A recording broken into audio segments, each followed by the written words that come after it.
Welcome to the Lemonhead Podcast, where each week we bring steps to help simplify your life.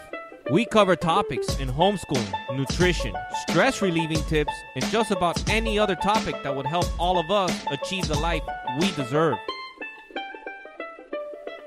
Oh yeah, one last thing, we're building our house out of a school bus. With that out of the way, thanks for tuning in. Let's get on with the podcast.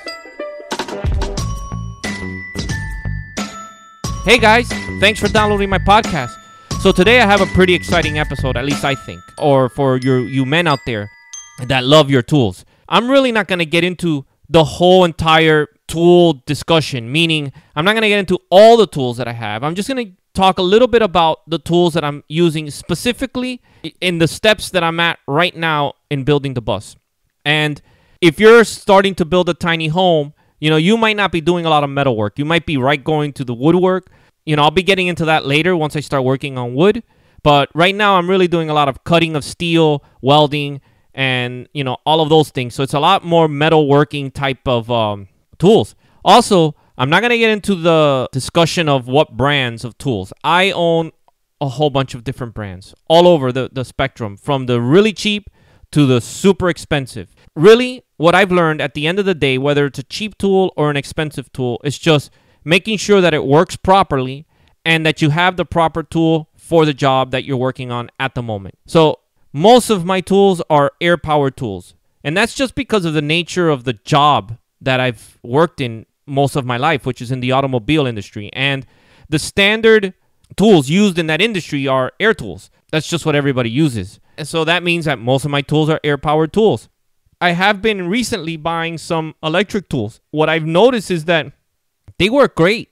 In many instances, it works better than my air tools, to be honest. That goes back to what I was talking about a little bit earlier. It's just about having the proper tool for the job that you're working on at the moment. One of the most important tools that I have is a little, an impact driver, whatever the brand is. My brand happens to be a Ryobi. I used to have a DeWalt one, and it broke not too long ago. And the Ryobi one works just as well, to be honest, and it's about half the price. And I got the Ryobi impact tool plus the good batteries, the lithium ion batteries with the quick charger, all of it for the price that I would have purchased of a DeWalt. DeWalts are great tools, but this Ryobi has been working great for me, to be honest. I haven't had any issues. It works out great because it's just all self-contained. I don't have to pull out my air hose with the air ratchet. Not that I don't use my air ratchet. I still use it sometimes. It's much more convenient to have it there in a little power tool. And I use that all the time to take apart cars, to put cars back together. When I'm working on the bus, I'm constantly drilling. I'm constantly attaching these metal pieces together and making sure it saves you a whole bunch of time instead of doing it by hand with a regular ratchet. Or it works out great. So that's almost like an indispensable tool for me. So there's that tool, the impact driver. It works out awesome. I use it all the time. All right, so most of my tools are air-powered tools. Now, air-powered tools in general are smaller than electric tools. They run at higher revolution. Since they're smaller, they're usually lighter. Most of the time have more torque. If you start trying to purchase higher end air tools, they are a little more expensive than the power tools. What I've noticed also is that they do last longer. I have some air tools that are probably, 12 years old, 15 years old, and they're still there working great without an issue. I've never had a power tool, an electric power tool that's lasted me that long. Now, I'm sure I'm going to get an email or something from somebody saying that they have power tools that have lasted that long. Just from my experience, usually my air tools end up lasting much longer than any power tools that I've ever had. With all those benefits, the downsides of these air tools is that you need an air compressor. And an air compressor, getting the proper air compressor to work with the wide variety of tools that I have or that you might purchase. And my tools range from paint guns to paint cars, all the way down to little 3-inch die grinders, impact wrenches, drills, all of these things. And they need a certain amount of CFM. That's almost the most important part. Not almost, it is the most important part. And when you walk into a store to buy an air compressor, you're going to see most of the time the selling point they're trying to get across to you is how many horsepower it has, how big is it, how many gallons of air does it hold, and the PSI. those things are almost not as important as CFM.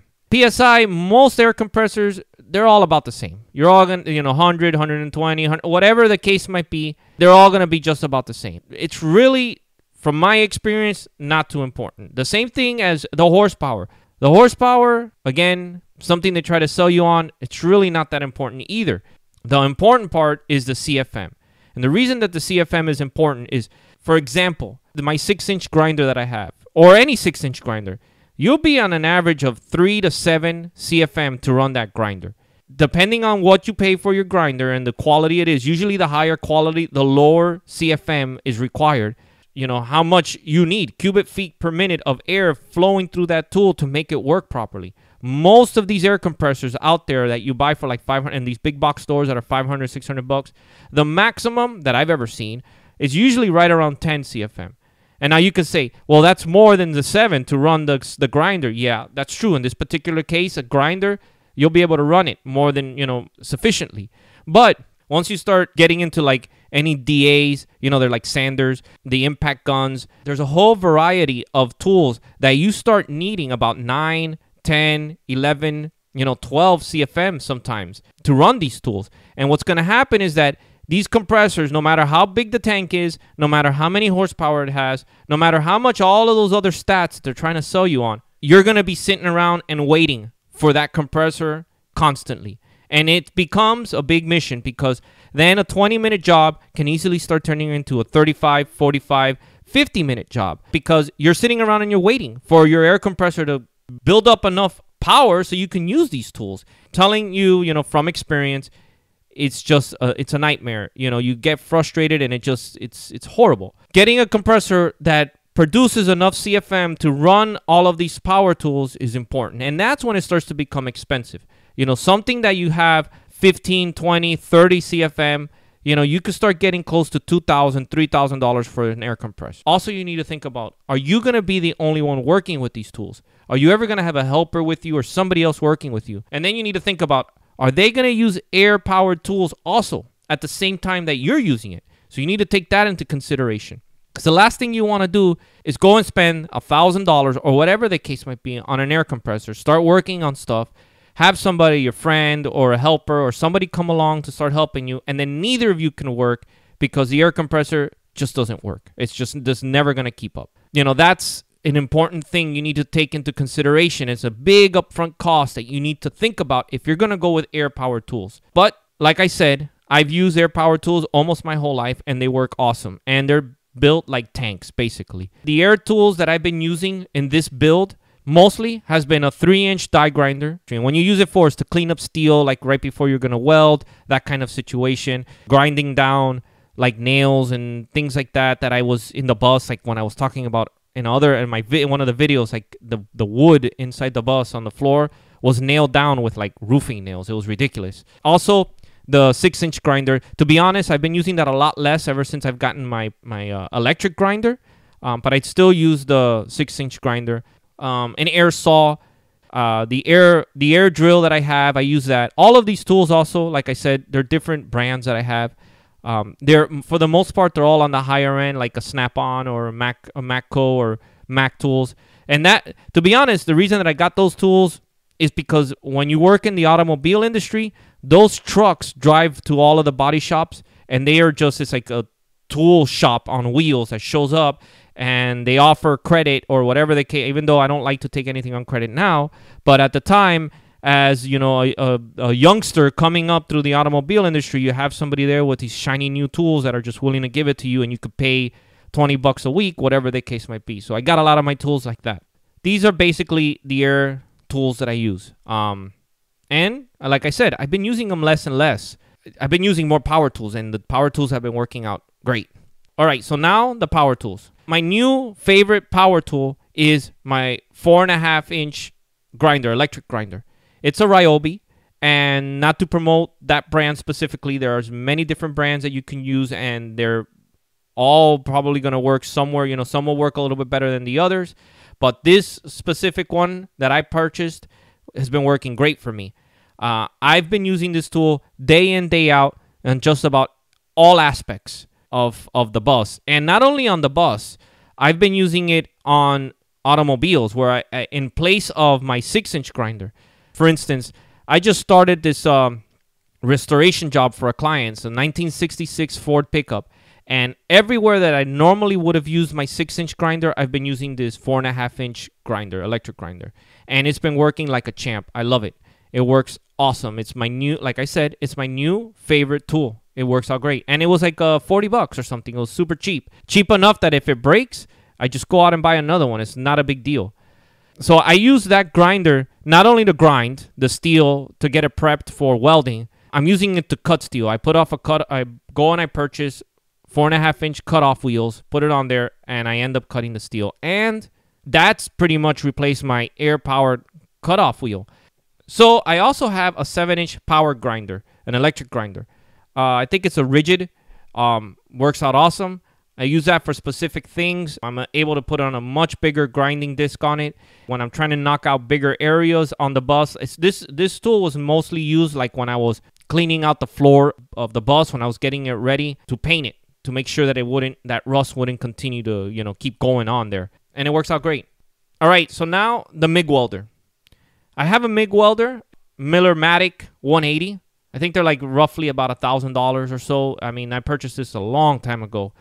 I don't know what the price is today. And I use that also day in and day out. It works great.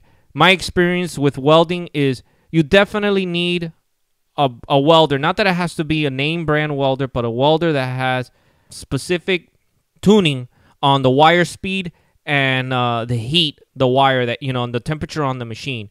Most of these cheaper machines that I've seen out there in the big box stores or, in the cheaper tool places, they either have like a high and low or like high, medium, and low if you're lucky as far as temperature. And then the wire speed is like slow and fast or slow, medium, fast. And that just doesn't work. It doesn't give you the control that you need when you're welding a wide variety of steel. And the cheaper welders, MIG welders, I've seen them out there for maybe like $300, $400, maybe $200. Huh? Yeah, there's some pretty cheap ones out there. But in my opinion, it's definitely better to find something that can give you precise adjustment on these things. Gonna save you a lot of time, a lot of headaches.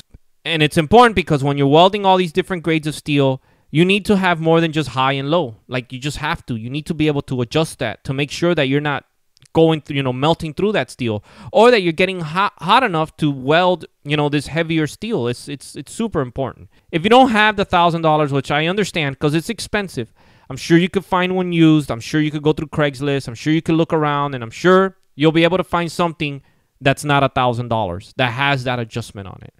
I think I remember seeing a MIG welder, like their house brand at Northern Tools, that had that adjustment, and it was roughly $600. I know $600 is still expensive, but just shop around and just try to find it with that adjustment. It's super important. Also, I have a plasma torch. It's a Miller Spectrum 375. This also was roughly about $800, $900, $1,000 right around there. I don't remember because these tools I purchased maybe 8 years ago, 9 years ago, something like that, 10 years ago. It's been such a long time that I really don't remember. That stuff also, I've been using it a lot less. That tool has been replaced with my electric 4.5-inch grinder. Not that it's better. The plasma torch definitely is much more fine cutting and refined and specific kind of situations that you need to cut things. It has many things that it's much better than any grinder that you would use. But the steel that I've been working on right now at this moment on the bus is much thicker than that plasma torch can handle. So not that it can't cut it, it just the cuts come out rough. I need to fight with it too much. Like I said earlier, it's not the proper tool for the job at this moment. It has its place. It's just not right now. Also, a good set of hand tools. I'm not going to get too deep into that because, it's like screwdrivers, hammers, that kind of situation. I have higher end ones again because that was just the name of the game that I was in at the time. So I have snap-ons and stuff like that. I do have some Craftsman tools at home and they work great. They work just fine. As a matter of fact, when we start getting close to getting on the bus, I'm going to evaluate what tools are required for me to do work on the bus because it does require a little bit bigger type of ratchets. And, I'm going to probably buy Craftsman tools for that. I just don't want to spend, 2, 3, 4 times the price on Snap-on or Mac tools when I could go get Craftsman tools, and they're going to work great. So that's basically the main tools that I've been using in this project. Oh, and one more thing, I can't forget this. You definitely need safety equipment like the goggles, the dust masks, gloves, those kind of things. Safety equipment is not something like glamorous to talk about, but one of my favorite tools that I've started to use recently is that whole face mask goggle situation. If anybody out there is listening to this and works in a humid place that's really humid, like here in South Florida, it's difficult to wear like the goggles that just go over your eyes and then a dust mask. What starts to happen is that dust mask, when you're breathing inside of there, your breath comes out the top like by your nose and gets into your goggles and fogs it all up. So it becomes a big pain in the butt where you just can't see. So what ends up happening is that either, for me at least, either I would have to end up choosing, do I wear my dust mask or do I wear my goggles? And I would kind of pick and choose depending on the job and what I would use at a certain time because I couldn't see when I was working. With the full face goggles, for the most part, that whole fogging situation is completely taken care of. I can wear my mask under it, have that full face protection, and it does not get fogged up. I could say that 95% of the time, I don't have to deal with fogging up of the goggles at all. It works out awesome. So they're a little bit more expensive, but it's definitely worth the price. That's basically a roundup of the tools that I've been using in this project. I'll get more deep into all the tools that I have on a later date. I just didn't want to start to have this huge discussion about all these tools that really I'm not using right now.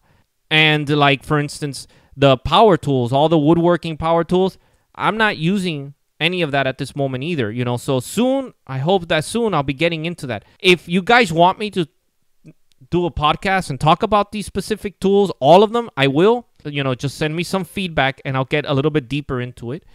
What I've learned so far, and this is something that I've known for many years, is that you definitely need the proper tools for the job. If the job requires a certain drill, make sure you get that drill and use it because it's going to say, you know, go and purchase it. If it costs $50, if it costs $80, if it costs $100, whatever that tool is, if you're like anybody else nowadays, time is of the essence. You're working on very little time, you know, between jobs, the family, if you have kids, all of these things. The amount of time that you have available to work on these things is very limited. Being able to finish a job in 20 minutes instead of fighting with a tool because it's not working properly, it's halfway broken, or it's not the proper job for the tools, and a 20-minute job turns into a 45-minute job, you're just not getting stuff done. You're never going to finish this thing that you're trying to work on. At least that's how it is for me. Like I need the tools so I can move this project along faster, be able to get done with these things, just try to knock them out. For me, even though I don't have all of this money that I could just go out and just buy all of these things, the reality is that it's worth me going and buying and paying the $100 for this tool so I can get it done quickly than sitting there and fighting with something that's halfway broken or just not the proper tool. The tools that you own or that you need are super important for the specific job that you're doing.